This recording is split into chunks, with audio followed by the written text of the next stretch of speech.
I just recently had a full circle moment a few days ago from a networking event. So I was talking to someone about kind of pushing them to get out of their comfort zone and get themselves out there. And so they didn't want to go to a certain group because their main competitor was there. And so something I told that individual was like, just go. It doesn't matter. Just go shoot your shot. Go see who you meet. Because at the end of the day, you're two different people. You're going to attract different tribes. And what's for them is for them. And what's for you is for you. And just go. And don't let that discourage you. I remember a few years ago, or even a year ago, I used to get discouraged. I'm now on my 4th year of real estate. And I remember just going to different networking groups. I didn't realize my industry were a dime a dozen. So you would go any networking event, there's probably at least 4 other realtors. And I would get so discouraged. And after I would get in front of the 3rd or 4th one, I'd be like, okay, F it. And I would leave feeling discouraged. And I realized, I was like, at the end of the night, I was like, I think at that same group that we were in, there was, I think, 4 other realtors, and I really didn't care. And that's, I think, part of it is also the growth and the confidence in your own skills and what you bring to the table, and also kind of just being more in alignment.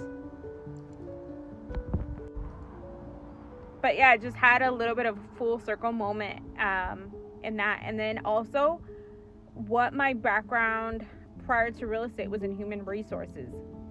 So I had a really hard time when I first got licensed. Everything had to be separate, right? My personal stuff was always private, and it took me a long time to transition.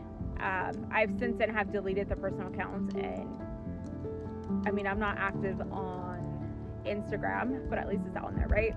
But on here, you get to see the real me. And so I came across someone, and they were like, well, you're right, your brand is you.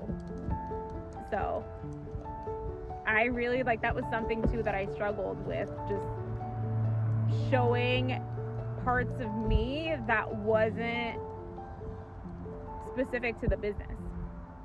So just a little bit of moment that I had of how much I've grown in the last 4 years, and how much just getting into the industry, how many things I've done that put me outside of my comfort zone.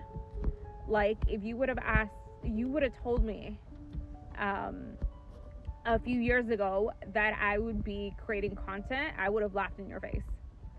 If you would have told me that I would have a YouTube channel, and that I would be cold calling, that I would be door knocking, I would be trying to network like crazy and just be out there doing all these different things to grow my business, I don't know if I actually would have gotten into real estate. But I'm glad I took that leap of faith. And what's for you is always for you.